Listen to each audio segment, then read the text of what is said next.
This is a Cato Special podcast. I'm Caleb Brown. The Supreme Court has denied all current petitions challenging the court-created doctrine of qualified immunity. That doctrine protects government officials, most notably police officers, from the natural legal consequences of violating Americans' constitutional rights.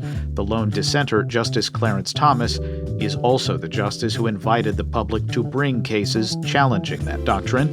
Cato's Jay Schweikert and Clark Neily discuss what the court did, and they note that the controversy around qualified immunity simply cannot go away until the doctrine itself does. Jay Schweikert, it appears that the Supreme Court has turned down all currently outstanding petitions dealing with qualified immunity. As you said before we started recording, you are still a bit tilted. But you also, in a public statement sent out by the Cato Institute, you said this was a shocking dereliction of duty. Yes, I think that's exactly right.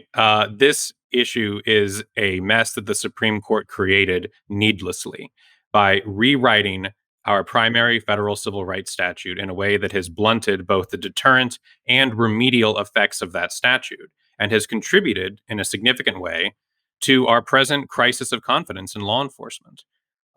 These cases were perfectly positioned for the court to begin reconsidering and pulling back this doctrine. And in my view, frankly, there was no excuse for the court not to take up at least one of these cases. All right. So you also mentioned that the International Association of Chiefs of Police put out a defense of qualified immunity recently, and you know, it's obviously very disappointing that the court is not going to look at any of these cases, and we don't really know why. But what was their defense of this court-invented doctrine, and how do you respond to it?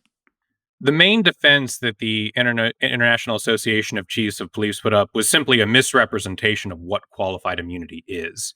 They advanced the spurious argument that qualified immunity, it only protects officers when is needed to protect officers acting in good faith, and protects the ability of officers to respond to immediate incidents and make split-second decisions without fear of liability. But in actuality, officers are already protected for good faith decisions under the Fourth Amendment itself.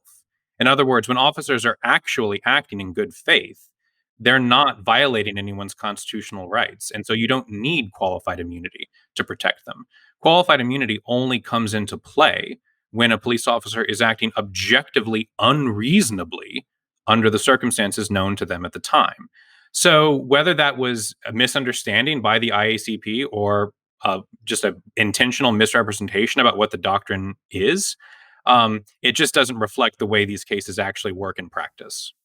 All right. To you, Clark, what are some possible reasons why the court delayed, and then ultimately denied all of these cases dealing with qualified immunity?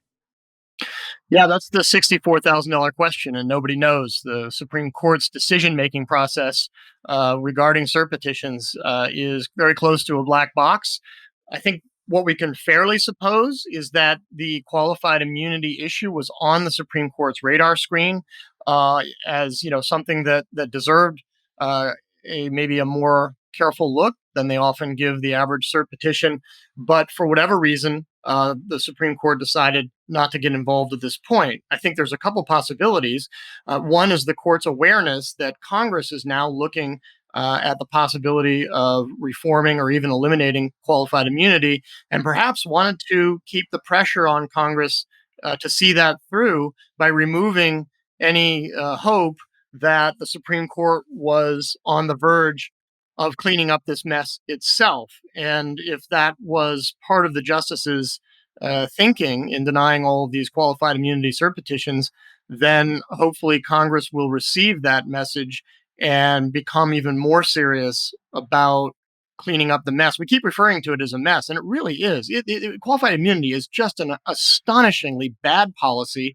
It produces horrific results, and it really has it is the cornerstone of our near zero accountability policy for law enforcement. And it is a huge contributing factor in creating the conditions for the kinds of misconduct that we saw in Minneapolis, the brutal and senseless killing of an unarmed and handcuffed, unresisting black man by a police officer. That's going to keep happening, and the Supreme Court and Congress between them are going to own a bunch of it. And so one or both branches needs to get a lot more serious about cleaning up this mess.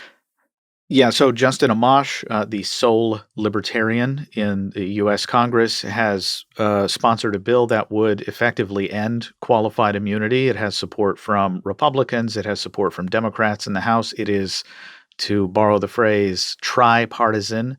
Senator Tim Scott from South Carolina said on one of the morning talk shows that he sort of referred to qualified immunity, ending it, as a poison pill that would be, if included in legislation, effectively would kill that legislation.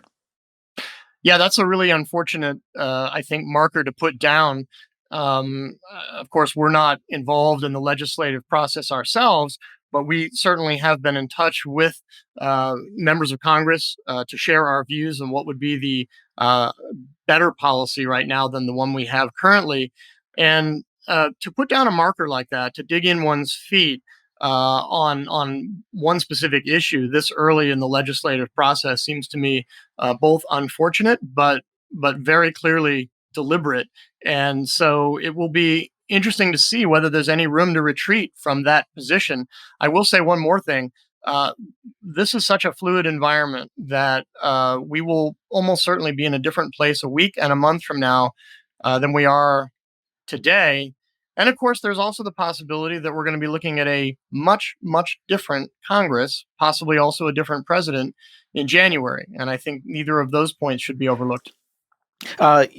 So, to the extent that Democrats are at least amenable to this idea of ending qualified immunity, and there's obviously a pretty clear-cut piece of legislation that has been offered, I wonder if Democrats are breathing a sigh of relief at the notion that Republicans in the Senate are considering this a poison pill. That is, I wonder the extent to which Democrats would be committed to the idea of making this substantial change.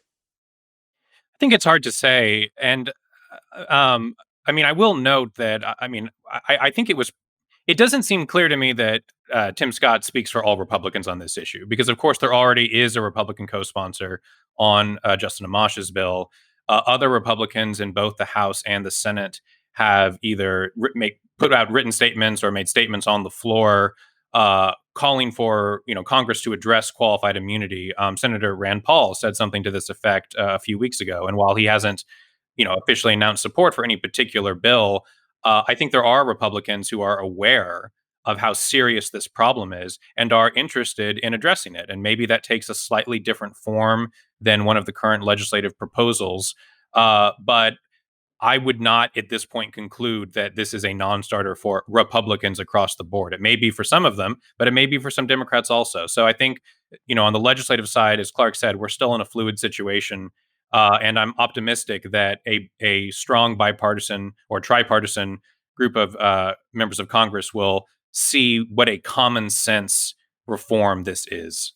So there was one dissent from the denial of cert on these cases. That was Justice Thomas. He's notably also the justice who seemed pretty clearly to invite people to bring cases to the U.S. Supreme Court on this issue. What does that mean? So Justice Thomas originally wrote back in 2017 that this was an issue the court needed to take up because this doctrine appears to lack any textual or historical basis.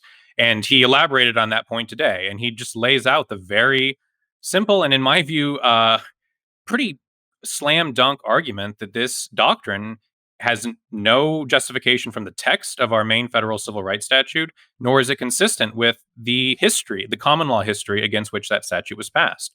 And, Justice Thomas tries to get the law right whenever he can. And so that, in my view, it makes sense that he has continued to call for reconsidering this doctrine.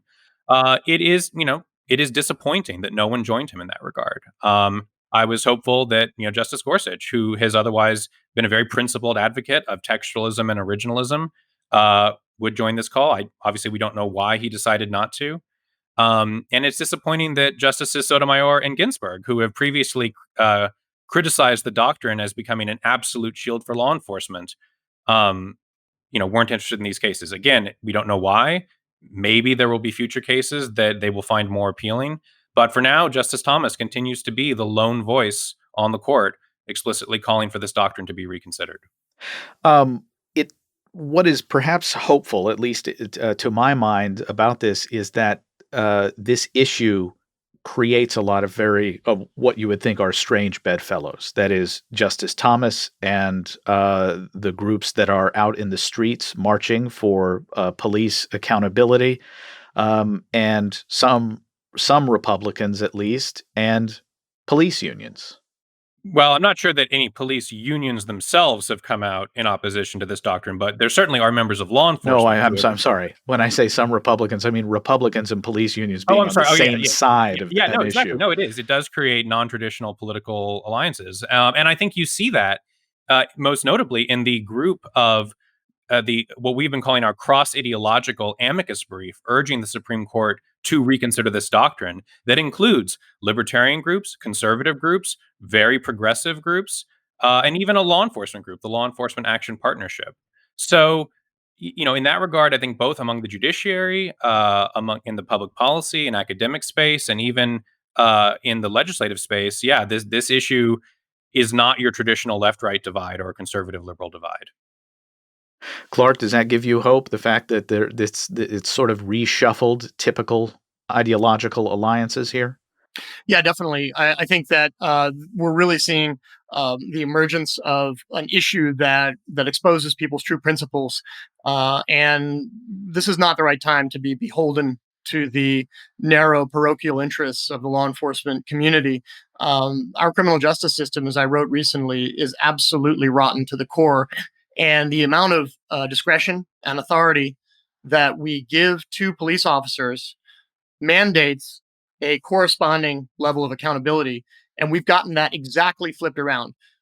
Police officers are not held to the same standard as ordinary citizens. They're not held to a higher standard than ordinary citizens as they should be. Instead, they are held to a vastly lower standard of accountability than you or I or any other ordinary citizen. That is ultimately an unsustainable policy. And I firmly believe the only question is going to be who's going to fix it. Not whether it's going to be fixed, but who's going to fix it and when. So we should expect, more cases to be brought to the Supreme Court, petitions at least for consideration by the Supreme Court. Legislation appears to be moving forward. Do you believe that this is an issue that is going to, I don't think, go away or really even fade into the background, at least in the near term, but Clark, as you said, it's maybe a matter of who ultimately fixes it. If you had to predict right now over the next 10 months what's going to occur, what would you say is the most likely path? The police will continue to kill unarmed people, including primarily unarmed Black people. There will be other abuses and unjustified uses of force. That is an endemic part of our system, unfortunately, tragically. And lower courts will continue giving police and other government officials a free pass in cases where they have violated people's rights, because, of course, that is the primary function of qualified immunity in our system. And now that it's on people's radar screen, and now that people understand that qualified immunity really is the cornerstone of our near zero accountability policy for law enforcement, the spotlight is never going to be removed from qualified immunity until qualified immunity is itself removed from our system. I believe that absolutely. Yeah, it's not just that this issue won't go away. It cannot go away because the injustices that it abets and permits are going to continue getting worse and continue contributing to our already serious crisis of confidence in law enforcement. Jay Schweikert is a policy analyst, and Clark Neily is the vice president for criminal justice at the Cato Institute. You can learn more about qualified immunity at unlawfulshield.com and follow us on Twitter @CatoPodcast.